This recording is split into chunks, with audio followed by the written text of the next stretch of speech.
On your Thursday episode of Locked On Raptors, it's the finale of our best case, worst case series of episodes. And of course, we're closing it off by talking about Scottie Barnes, upon whom the fate of the entire franchise rests.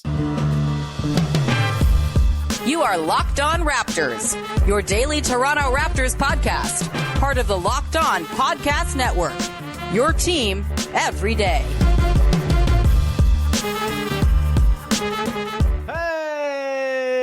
Hey, what's going on? And welcome to another episode of Locked On Raptors, part of the Locked On Podcast Network. Your team every day. It is Thursday, September the 12th. And I'm your host, Sean Woodley. I've been covering the Toronto Raptors now for 10, going on 11 seasons on various platforms. You can find all my work over on the bad website that sucks at Woodley Sean. You can find the show on Instagram at Locked On Raptors. And of course, you can join us over in the Locked On Raptors Discord server. It's a place where sickos like you who love the podcast come to talk about things that sickos like to talk about, like, the NBA in the middle of September. It's a great place. Come hang out.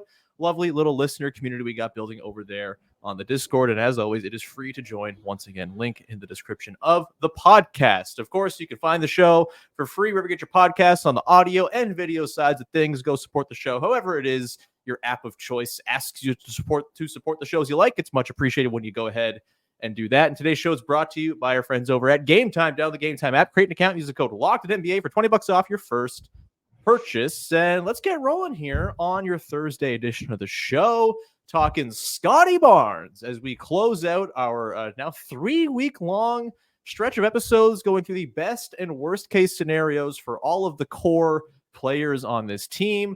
We're going to close it out tomorrow with a look at the team as a whole, just what's the best and worst case scenarios for the Raptors franchise this coming season with our pal Joe Wolf on. But today we are digging into Scottie Barnes and all that lies ahead of him in a very important fourth season as he gets ready, 1 year from now to step into that max contract he signed this summer. Here to talk about Scottie Barnes and his best and worst case outcomes is our dear pal Katie Heindl.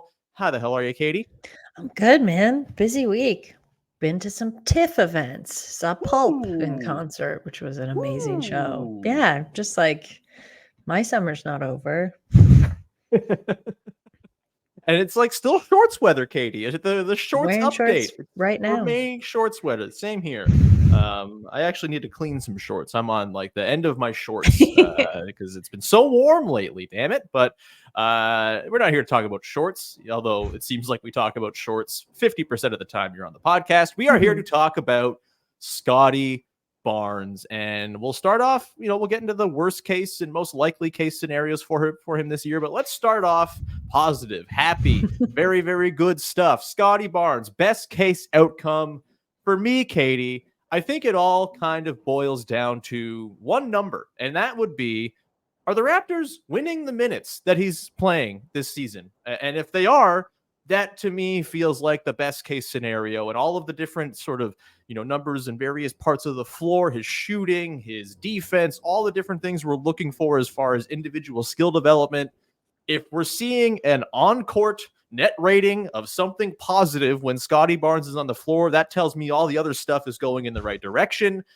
We can get into some of that other stuff in particular and what it all means for him and sort of where he needs to improve the most and what's the most likely stuff to improve. But for me, Katie, the best case scenario is he does the superstar thing and drives positive winning basketball when he's on the floor in a way he did not last year. They were better with him on the floor. They were basically not a basketball team when he wasn't on the floor last year. Minus 10.1 net rating overall. They were like a minus 3.8 when he was on the floor. So, still not great. Still losing lots of games if that's the case. But if he can win some minutes this year, Katie, I think that goes a long way to feeling like the superstar ascension is still continuing for Scottie Barnes. What say you to that? Isn't best case scenario like magic reincarnated? I mean, right? I guess, yeah, sure. Really aiming high. No, I guess like realistically, best case scenario is what he's added some very reliable 3-point shooting in the summer. He doesn't look necessarily so reticent or lost on defense. If anything, he looks more aggressive and focused on defense with a will to really ruin people's days on that end of the floor. I think also best case scenario for me would fold into playmaking. Yeah. Yeah, I think he's always looked pretty competent there, but I think we're still being sold this thing of like, he's a point guard, he's a point guard, he's a point guard. And like whether or not he actually gets utilized in that position, I still think the ball can move through him quite a bit more in a way that makes sense. I'm still not, I know he's been a point guard, but I think he doesn't really look the most confident there. So, that would be cool too. And I think the team could have some really interesting and flowing iterations if they used him in that way. Scoring in general, not just 3-point shooting. Mm-hmm. These are all best case things. Definitely. So I want to talk about the scoring thing. We'll get into the playmaking stuff. I think the playmaking, that's always been very good. He averaged 6 assists a game last year, but there's still sort of like the, element of sometimes he's throwing cool passes kind of for the sake of throwing cool passes and not really creating advantages elsewhere with set passes. The scoring thing, though, Katie, I think is fascinating for Scottie because I think when you think about leaps, when you think about superstar ascension, oftentimes you're going to go to the scoring output as the first thing that indicates that's happening. And look, I think Scottie Barnes is going to average more than the 19.9 points a game he averaged last season. I think the usage is going to be there for him. I think the opportunity and the floor time is all going to be there for him. And he's not, sharing, sort of possessions and creation duties with Pascal Siakam like he was for half of last year. He is the guy. The team has very much turned over the page. This is Scottie Barnes' team. He's going to get plenty of runway to go and score. But I don't think it necessarily means he has to go be like a 27-point-a-game guy to feel like that leap is happening. And I think that's because of the type of player he is, because of the playmaking chops he has, because I think, the defensive impact stuff last year, while I think the on-ball stuff, kind of to your point, can be a little bit flighty, not the best. We'll talk about that, I'm sure, throughout this show. But, the help side rim protection stuff, the event creation on defense is all there.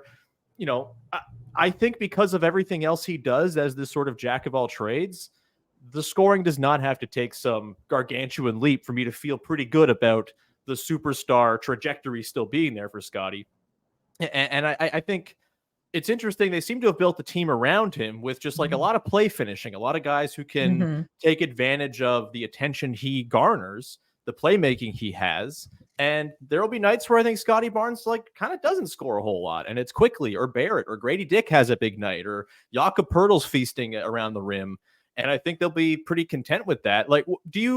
I guess my question to you is, do you think scoring has to be a big part of this superstar leap that we're hoping to see from Scottie Barnes this year? It's got to be a small part of it, surely, but does it have to be like the big key, big ticket item?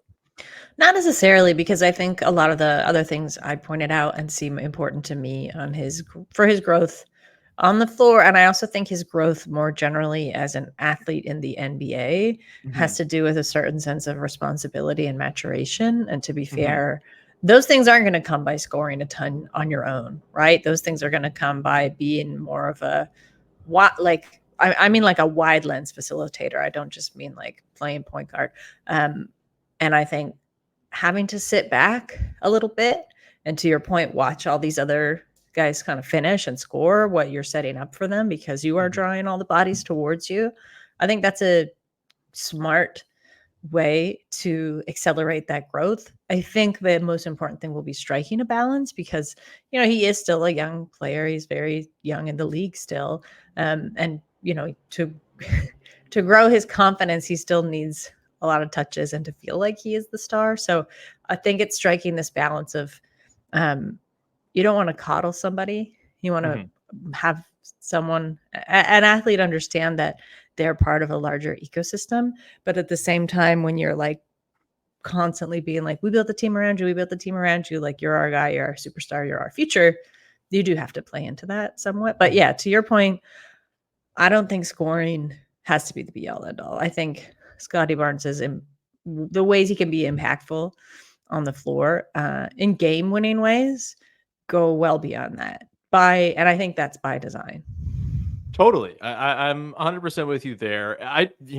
To mention like the maturation stuff, that is a big component here. And I think the test of just how much the sort of 20 games he spent learning from Garrett Temple how to be a leader last year, to sort of simplify it. Obviously, there's more that went into it than that. But Scottie did speak about sort of the different perspective he gained sitting on the sidelines for those last 20 games last year, and sort of how it could inform his sort of, taking up of the mantle as the dude on this team. Like, that's going to be a big test to see just how much that really resonated, because there was stuff last year where, despite all the excellent stuff we saw from Scottie, where he had this ridiculous all-encompassing leap, there were moments, I think about that Thunder game a lot, where they were in the sort of height of when that team looked competent last year post trades, and they, kind of got into the late going in that Thunder game.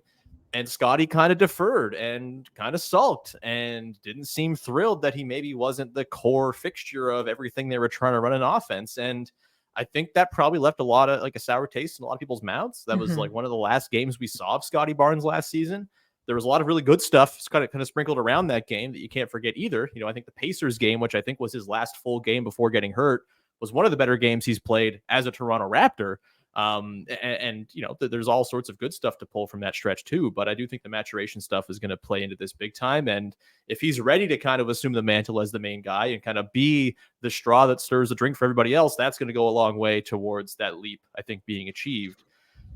There's obviously like the all NBA thing kind of hanging over this too, where if he does take that big super leap and is, kind of putting himself in the conversation of the top 15 players in the league, which I think is, we're talking best case outcomes, I think that's one of the best case outcomes here, is that he kind of thrusts himself into the All-NBA conversation. That's interesting for the contract stuff. I mean, if he's an All-NBA player, you're totally fine if he's earning the 30% max over the 25% max, and you live with it, and you're very thrilled that you have Scottie Barnes, All-NBA player in his 4th season. But I'm curious, like, what do you think his numbers actually look like if that's the case? Like, what across the board stat line, pie in the sky, best case outcome are you looking at here for Scottie, if he is in fact to achieve that All-NBA sort of flirtation that he, I think, again, on the best side of things, can certainly do this year? Triple doubles every night, baby. Yeah. It's funny. I'm such a Westbrook sicko that I'm like, it feels possible. I mean, I think he was, I don't know, I'm looking up all around the fly here, but he was like in the top 5 to 10 of guys in triple doubles last year. Like, there's something, I don't know, there's something, like, I'll defend myself in saying that there's something about Scottie Barnes' athleticism when alongside it. Like, Russell Westbrook is a freak when it comes to his athleticism and how he's able to do those things, and also, like, the shooting and from everywhere and all that stuff. But I do think the athleticism of Scottie Barnes could serve in that direction. If we're talking like big pie in the sky numbers, I think, double doubles are not out of the question. But more than the numbers, I would love to see consistency in those numbers. So it's not like, I'm going to go out and have this wild game one night and then the next just like kind of vanish. 38 points, then 12 points. And I don't mean that by what we talked about earlier, like utilization, because that could very well change. I mean, when it's actually on him and the utilization is the same and the numbers shrink a little bit because he's not like locked in on defense, or he looks a little bit reticent there, or he's sulking or something like that. So I think consistency across those numbers. But yeah, I think like shooting for big numbers this season doesn't feel so out of the question. No, there's like a team that makes sense around him, which I think is a notable thing. For literally the first time in his career, there's a team that makes like geometrical basketball sense around what Scottie Barnes does. I think that's going to lead to an uptick in numbers too. He was 7th in the league last year in triple doubles with 4, behind Sabonis, Jokic, Doncic, Giannis, Josh Hart, and LeBron James. So pretty decent company. That's all right. Yeah. It's not bad. Yeah. All of the guys who win MVP are awesome. Yeah, that's a pretty cool company to be in. We're going to come back on the other side here, Katie, get into the potential downside here for Scottie Barnes and the worst case outcome for him and the franchise. We will do that coming up here in just 1 second. Today's episode is brought to you by our friends over at eBay Motors. Passion, drive, and patience. The formula for winning championships is also what keeps your ride or die alive. eBay Motors is everything you need to maintain your vehicle and level it up to peak performance. Superchargers, roof racks, exhaust kits, LED headlights, and more. Whether you're into speed, power, or style, eBay Motors has you covered.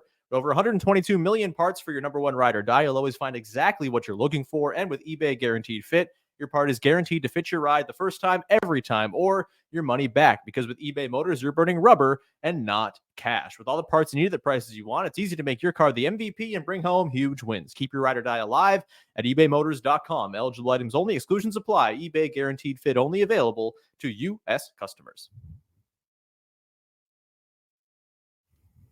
Back at it here with Katie Heindl, talking Scottie Barnes and the worst case scenario for him in year 4 with the Toronto Raptors, the final year of his rookie scale contract before the big old raise kicks in a year's time.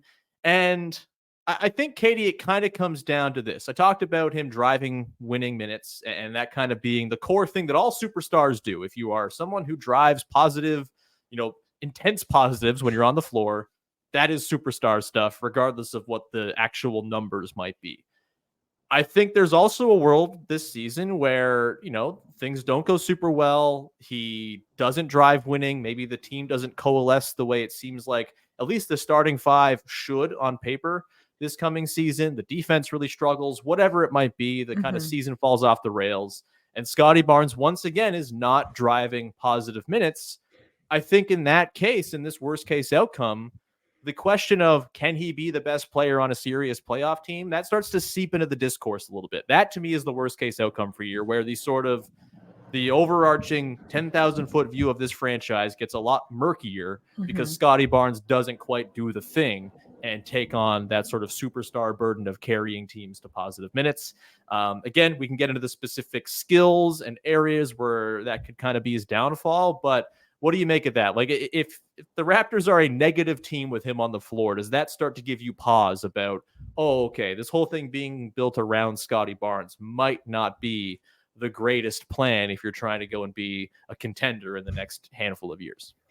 I mean, it's given me pause already, just because I think in some of the ways we've touched on already, Scottie Barnes has a certain, I don't want to say like susceptibility to some of these outside conditions, or just like outside weather, around the team, that I would say some other younger athletes like in his echelon are maybe a bit more immune to. This is like not a knock against him or the team. I think that's like the realization for both of them. And that's the thing where it's like, I have reticence, but I'm sure that I would hope the front office kind of looked at the possibilities of that happening and was like, yeah, this is possible, but we're still like putting all our weight behind this guy. We're putting our full confidence behind him. So yes, certainly that's possible. But I don't know, as much as there can be a guarantee in NBA basketball, I do feel like there had to be that from him, or in the way that they've built this team around him as kind of a backup to put him in that position, if that makes sense. Yeah, no, I think that makes a lot of sense. I think it's well put. I think, that there's always going to be risk when you make the type of bet the Raptors have made on a guy who's played 3 seasons in the NBA and is 22, 23 years old, right? Like, you're always projecting a little bit. You're always, probably putting your money down on like, oh, it would be really nice if this happened. Let's bet on the positive outcome happening here. And there's a chance it just doesn't work. And, as much as I think, if we were talking last summer, I felt pretty skeptical about Scottie Barnes, franchise player, a very good team, right? Like, I think the second season was concerning. The sort of vibes were weird. I think as much as the vibes of the team last year were really bad, I think Scottie Barnes took a lot of really positive steps. The leap he took in general was unbelievable. Like, kind of every single thing on the floor he got better at, which you don't see very often, which we'll get into in the final segment. Maybe you can't expect something like that again and have it be fair. But, I do think he's kind of put a lot of my doubt that he can be the best player on like a serious playoff team. Look, and again, when I say serious playoff team, like a top 6 playoff team every year, that's kind of, I think, the bar you got to hope for. Anything beyond that, true contendership is a really hard thing to do. And it's kind of dependent on, do you have one of the 5 best players in the world at a given time? Maybe Scottie Barnes becomes that. I'd probably bet against that. But can he be the best player on a really good playoff team? Absolutely. I think that's still on the table. I think that's in his realm of outcomes, as we've just talked about. That said, there are some things, Katie, in his profile, his skill set that could come to undo him. The thing that really pops out for me, he gets to the rim or gets inside 10 feet quite a bit. Hasn't really converted super well from in that range over the last couple seasons. That's kind of the scoring piece of this, right? If he is struggling from that floater range in a way that he didn't as a rookie, but has the last 2 years, that's going to put a cap on his scoring. That's going to put a cap on how worried teams are about him getting into those ranges and how often they're going to send double teams his way and really, allow him to weaponize his playmaking. I think the 3-point shooting, look, I'm not worried about the catch and shoot stuff, really. He shot 39% on catch and shoots last year on a pretty decent volume. I think I'd rather see him shoot 5 catch and shoots than 4 catch and shoots in a perfect world. And, I think that's going to hold up just fine. He seems to think they're going in, which is like half the battle with 3-point shooting. But the pull-up stuff, that's a real limiter to superstardom at times, right? Like, not everybody. There are some guys who can make it happen without a pull-up 3. We've seen it with Giannis. We've seen it with others. But usually if you don't have a pull-up 3 to kind of keep defenses honest, that's going to really cap your superstar impact. And he shot 17% on 1 pull-up 3 a game last year, Katie. That's trouble. The isolation stuff was a really bad isolation player last year. 0.7 points per possession, 18th percentile in the league.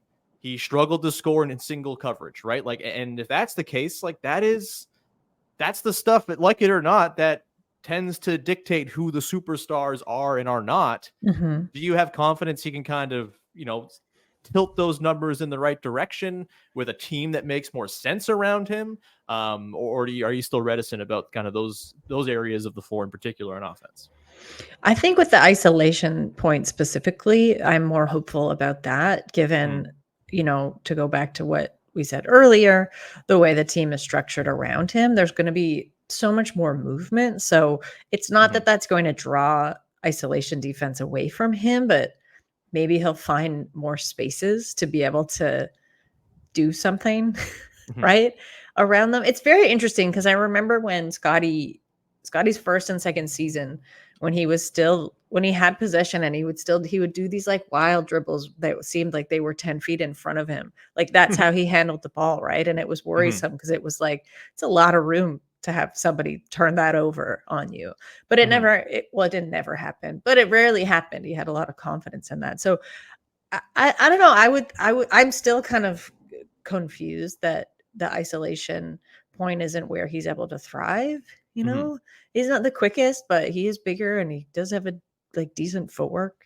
So to be able to stronger than most people, he's just really strong. So to be able to kind of unbalance his defenders with that is a bit of a question. And I think that's where some of the reticence that you see comes from. He doesn't completely deflate, but there's this awareness of like, well, what am I going to do? I couldn't possibly get around this guy. It's like, yeah, you could. You're definitely like 9 out of 10 times you're bigger than that guy. So that part I think is a well put point in terms of what's worrisome. The like closer shooting sometimes just feels like one of those weird whims of the basketball gods.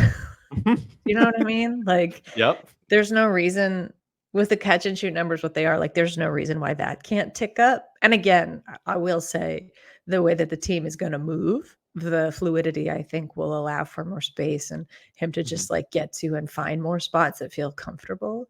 I am glad he hasn't lost that confidence with shooting. So it's like, that is half the battle. So like one good thing and one perhaps worrying thing, in my opinion. For sure. And it's not like, in particular with like the short mid-range stuff, it's not like he hasn't had success there before, right? He shot 45% from that area of the floor as a rookie. That was in, the top quarter of the league or just about.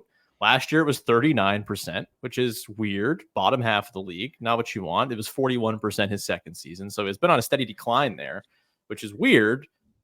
I think it's still in him. I think he has the touch. I think he has, again, the sort of wherewithal to get to his spots whenever he really wants to score from in that range. And if he does, like, hey, there's your scoring increase kind of half taken care of on its own just by hitting like a couple more of those shots per game.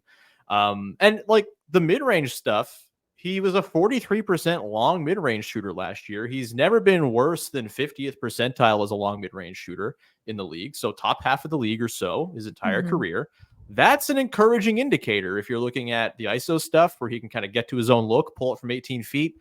that's a key shot that every superstar has in their bag. And, you know, if you can take another step or two out, maybe that's where the pull-up three comes. If there's no pull-up three, there's at least got to be a pull-up mid-range game to kind of offset it, which I think, there's like an indicator there suggests that might be something he can tap into.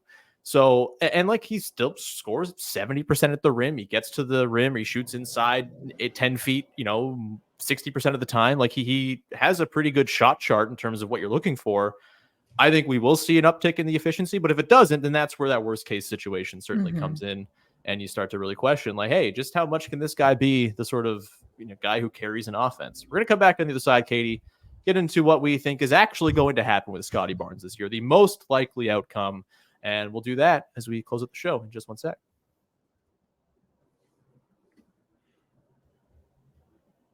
Today's show is brought to you by our friends over at Game Time, the single best place to buy tickets for any event you want to go to. We've been talking about Game Time on the podcast for a long time, and I am like a really loyal customer. I love Game Time. Sometimes Katie and I will go to a baseball game. Guess where we're buying them tickets? Buying them at Game Time, baby. It's a great place to go and peruse, and the Game Time Picks feature is fantastic. It makes getting tickets for your favorite live events even easier. Filters out the fluff to show you only incredible deals on great seats so you don't have to waste time searching through thousands of tickets. You want to go see the Toronto Blue Jays? They're not very good, but they're playing baseball still, and you can find tickets for dirt cheap over at Game Time. Probably cheaper than getting anywhere else. And the thing is, Game Time has the price match guarantee, and so if you find something for cheaper or less somewhere else, they're going to credit you 110% of the difference because that's what they do. You're finding the cheapest tickets with them. They guarantee it. Go check it out over at Game Time. Toggle all of the different options at seat views and everything that's there. It's a wonderful, wonderful thing. Take the guesswork out of buying tickets with Game Time. Download the Game Time app, create an account, use the code LOCKEDINNBA for $20 off your first purchase. Terms apply. Again, create an account and redeem the code LOCKEDINNBA for $20 off. $20 off. Wow. Download Game Time today. What time is it? It's Game Time. Closing things out here, talking Scottie Barnes and most likely case outcomes for him in season 4 with the Toronto Raptors. If we're going on the spectrum of best cases, he is like an all-NBA threat. He's averaging 25, 8 and 8. He's kicking ass and driving positive play. Worst cases, there's some stagnation and struggle with areas he struggled in before, which are kind of areas where superstars can't really afford to struggle. Where are you kind of slotting Scottie Barnes in on the sort of most likely to least likely spectrum? Are you tilted a little towards the positive, the negative? How you feeling here, Katie? I feel pretty good, but I'm curious where you feel and where you fall on the Scottie Barnes sort of range of outcomes for this coming season. What do you think is actually going to happen with him? I'm leaning towards the positive because I think there's so much more clarity going into the season than there was last. You don't say. I think it was there was this idea of a transition last season that Scottie Barnes would step into a more, whether it's a senior role of more responsibility or a senior role of more notoriety or both things, that obviously the stage was not set for that because there was so many other questions. And then departures. So I think there isn't any of that this season, which makes me feel so much better about, I mean, to be frank, like everyone we've talked about in this extended 3-week exercise, but also specifically Scottie Barnes, who strikes me as someone who does very well when the expectations are clear and the stage is set for him and all the support is there for him as well. So I think I do lean towards the positive. The things like consistency, which I think is still rooted in confidence and clear expectations, and Scottie not shrinking kind of away from these big moments, whether it's, defensively in a game or just looking like he has the same level of commitment game to game to game. And I don't want to say commitment. I don't want to question his commitment. Engagement. That's a great word. Yeah. That's where I would probably lean towards like, well, we haven't really seen it yet, so I can only compare to what I know. But yeah, I'd say overall things bode better for him than they did last season. I think that's a pretty fair statement. I think there was an element of it maybe just being a little too early to expect all of that from Scottie Barnes last year too, right? Like Mhm. they tried to make him the sort of guy who drove the offense early in the season. They kind of excised Pascal Siakam from the plans, and it was all like you kind of realized quickly, like, oh, like Pascal's still better at this part than Scottie is, and that makes sense. Pascal's an All-NBA player who's been in the league for 8 years now. Scottie Barnes is in year 3 coming off of a pretty tumultuous second season. He's maybe not quite ready to be everything for this team all at the same time. I think he's a lot closer to being ready for that this year. And I just think there's going to be a massive difference just playing on a team that is tailored to what he does well and playing with players who, in theory, we've yet to see the fit really gel with Emmanuel Quickley, for example. But in theory, the fit is just a lot more sensible. And I think fit is a thing that can drive Scottie towards the more sort of high-end positive outcomes for himself this year. Look, you could set yourself up for a whole lot of disappointment if you bank on like an all-encompassing across-the-board leap akin to the one we saw last year, for sure, because that's like a really hard thing for anybody to do. It was almost an unprecedented leap, especially in like Raptors developmental history. It was ridiculous. That said, if he was capable of doing something like that last year within that wretched team context, no less, he's probably on the short list of guys who are capable of doing something similar again in a better team context. And so I feel very good about Scottie Barnes, maybe not sort of stamping and saying, without a doubt, March, April of this season, there's just like a no-brainer era of this guy is clearly the best player on a team that's going to be serious. Maybe we don't get that full answer this year, but I think we get closer to figuring it out in a positive way than a negative way. And as far as like the numbers go, I think like the 25, 26, 8-8 is probably like a little bit a lot to ask of a guy. But I think, can he jump up from 28-6 to 23, 9-7? I think that's there. I think the efficiency, obviously, like, can he go from sort of slightly below league average efficiency to, can he be in the 58, 59, 60% true shooting range? I think that's there with the supplementary help he's going to have out there, the extra shooting that's going to be on the floor this season that they haven't really had in years past. I think the circumstances and the team context are set up for Scottie Barnes to have a good shot of finding his best self this season, even if it's not, the clear, no doubt, like Ja Morant, Luka Doncic, like, oh, this is the season where it's clear this guy's going to be like a goddamn problem for 10 years to come. I think we get something close to that, though. I really do. I think you feel pretty good about the bet the Raptors have made on him by the time this season is over because of the better circumstances around him. Does that make sense? Do you agree? It makes sense. It makes sense. I think in a lot of ways we're saying the same thing. Yeah. But that's what makes me trust it. Yeah. It isn't just my blind optimism, right? We understand the conditions in which things could maybe not go the way they want to, but I do feel like those conditions have been carefully developed, if not slanted, in a way that leans more toward the positive. Blind optimism on this show? Never. Fair. That's never been a thing. Never once. Let me ask you this. If you could pick a player on the Raptors who you think is most intrinsically tied to Scottie Barnes taking the jump or not based on their own play, is it just as simple to say Emmanuel Quickley? Is there somebody else who kind of comes to mind? I think Jakob Poeltl is a pretty important player for everybody on this team. He's kind of the fulcrum upon which their competence lies. Where are you at as far as like an individual player who is not Scottie Barnes, who is going to inform what we see from Scottie Barnes in a big way this year? Quickly was going to be my answer, but then I feel like you made me feel like it's too obvious, but that's fine. Like we can do obvious. It's the 34-minute part of the 34-minute mark of the podcast. We can Poeltl some obvious stuff. The Poeltl point is well taken because I think his absence made it, like for some of the end of last season, we don't really know what that looks like, right? And Scottie's absence too, right? So we don't know what the two of them working well together could be. I know some people are maybe out on Poeltl. I'm not. No, I'm banging the drum. Also, they need him. They really need him.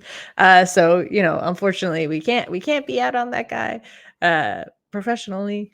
So, but yeah, I think those two are pretty well. I think to like a lesser extent, RJ Barrett, and I think he gets a little bit lost in the shuffle because he's become a kind of willing workhorse. Like he's able to do like it was so impressive the way that he was able to expand his game to do a little bit of everything, and certainly what the team needed of him. And I think like his individuality perhaps got a little bit shuffled in that. But I think, that trifecta is a very interesting one to me still. Yeah, RJ. I'm sorry, IQ and RJ and Scottie. Yeah. Yeah, no, for sure. I think RJ is kind of a sneaky one here because if RJ can figure out the defense thing, even just like a little bit, I think that makes Scottie Barnes' life a lot easier. I think there's a world in which Scottie Barnes, just out of necessity, is asked to be like the main guy guarding creative opposing wings and stuff. And I don't think that's the best case outcome for the team, considering that's not really where Scottie's excelled in his career. And his value as like a rim protection help guy on the baseline is immense. And if you're pulling him out of the spot where he's best at defense and asking him to do something he's maybe not so good at, that I think has some negative effects. It probably overtaxes him, makes the offense harder to carry over the course of full games. Again, am I banking on RJ Barrett figuring out the defense? Not necessarily, because he's got a long way to go. But if he does, that can be kind of a game changer for the ecosystem that exists around Scottie Barnes as well. Let's leave it there, though, Katie. I feel like we've covered this topic beautifully over the course of the last 37 minutes or so. Do you have anything you want to promote for the good people out there before we get out of here? No. You can read Basketball Feelings. I wrote, it's last week's newsletter, but I haven't written anything yet for this week, so you can still read it.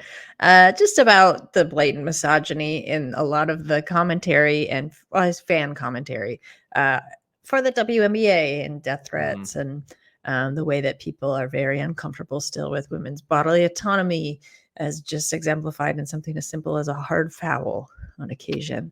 So it's bleak for sure, but it's also the reality. So sometimes I just want to tell people to wake up. Sometimes you got to read the bleak stuff in order to, as Katie put it, wake the hell up. Go check out Basketball Feelings. It's the very best.